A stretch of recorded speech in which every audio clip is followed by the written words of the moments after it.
Halo, selamat datang sobat di podcast kelompok 5, mata kuliah ilmu sosial dan perilaku. Hari ini kita mempunyai topik yang sangat menarik, yaitu tentang organisasi dan masyarakat sipil dalam kesehatan masyarakat. Ya, sekarang kita masuk langsung saja ke pertanyaan yang pertama, yaitu bagaimana kita menghubungkan gerakan masyarakat sipil yang terjadi akibat dari suatu masalah kesehatan dan sosial.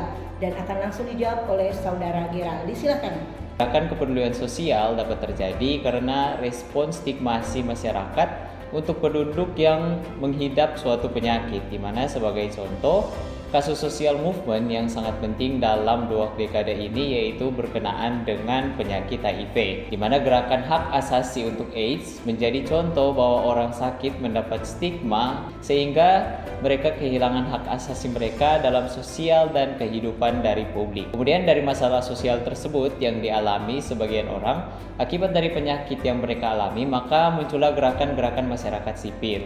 Contohnya, gerakan ini menyuarakan perasaan dari penderita penyakit HIV atau AIDS. Meskipun penyakit yang mereka derita merupakan akibat dari gaya hidup itu, akan tetapi gaya hidup itu tidak harus disalahkan. Oke, sangat menarik sekali jawaban yang sudah diberikan oleh saudara Gerald. Pertanyaannya, jadi organisasi masyarakat sipil terbentuk akibat dari rasa kepedulian sosial terhadap permasalahan kesehatan sosial. Apa yang terjadi? Bagaimana saudara Gerald? Baik, jadi organisasi penduduk sipil dapat muncul di mana gerakan kepedulian akan sesama individu dikenal dengan populer epidemiologi. Contohnya, timbulnya suatu penyakit akibat dari pencemaran lingkungan yang dilakukan oleh suatu pabrik. Masyarakat yang terkena dampak pencemaran terkadang tidak mendapat tanggapan dari pihak otoritas kesehatan, sehingga masyarakat cenderung membuat suatu gerakan dalam bentuk kelompok sosial yang saling menolong dan kemudian membangun organisasi yang lebih kuat untuk bergerak memperjuangkan kepentingan mereka di ranah nasional. Oke, sangat baik sekali jawaban yang sudah diberikan oleh saudara Gerald. Menurut saudari Karissa, berikanlah contoh bagaimana pemerintah mengelola organisasi masyarakat sehingga mencapai tujuan kesehatan.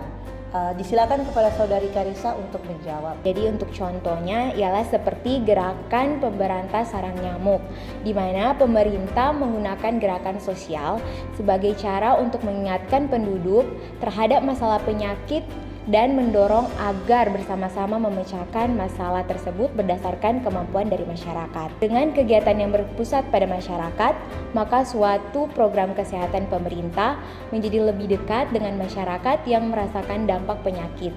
Dengan melibatkan masyarakat, maka terbentuklah norma baru yang terlembaga dalam hidup sehari-hari dari masyarakat tersebut. Untuk contoh lainnya adalah gerakan berantas malaria atau gebrak malaria, di mana pemerintah mengajak seluruh lapisan masyarakat, bukan hanya masyarakat yang lingkungannya rawan akan malaria, tapi juga kaum profesional, akademisi, lembaga swadaya masyarakat, pengusaha, dan tokoh masyarakat sehingga terbentuknya kerjasama yang saling berkaitan, dan itulah yang disebut kekompleksan sosial. Jadi menurut saya, prakarsa pemerintah dalam partisipasi masyarakat di bidang kesehatan belum memiliki efektivitas yang diharapkan. Jika pemerintah memposisikan partisipasi masyarakat sebagai tulang punggung pelaksana program kesehatan, maka keberhasilan program pemerintah bukan hasil dari usaha pemerintah, melainkan usaha masyarakat. Penilaian yang tidak tepat itu semata karena ingin menunjukkan bahwa pemerintah mampu melaksanakan suatu program kesehatan masyarakat. Pemerintah seharusnya berpikir tentang kapan bentuk partisipasi bisa efektif dan kapan tidak, juga memberikan penghargaan keberhasilan kepada masyarakat. Sangat menarik sekali jawaban yang diberikan oleh kedua teman kelompok 5 pada saat ini. Dan saat ini kita masuk pada poin yang sangat penting yang akan diberikan, yaitu bagaimana menurut kalian dapat mensimpulkan dari gerakan organisasi masyarakat dan pemerintah pada bidang kesehatan. Kesimpulannya yaitu di mana tujuan program pemerintah seharusnya bukan hanya untuk mencapai target lingkungan, tetapi tujuannya untuk menciptakan sebuah gerakan yang dapat tertanam di lingkungan sosial, yang kemudian menjadi suatu perilaku etika, dan norma positif yang baru, yang mana hal ini dapat bersifat turun-temurun sehingga keberlanjutannya lebih konkret. Ya, demikianlah hasil podcast kelompok 5 mata kuliah ilmu sosial dan perilaku kita pada saat ini sudah selesai. Sampai jumpa lagi di podcast kelompok 5 berikutnya. Salam sehat, sehat selalu. Terima kasih.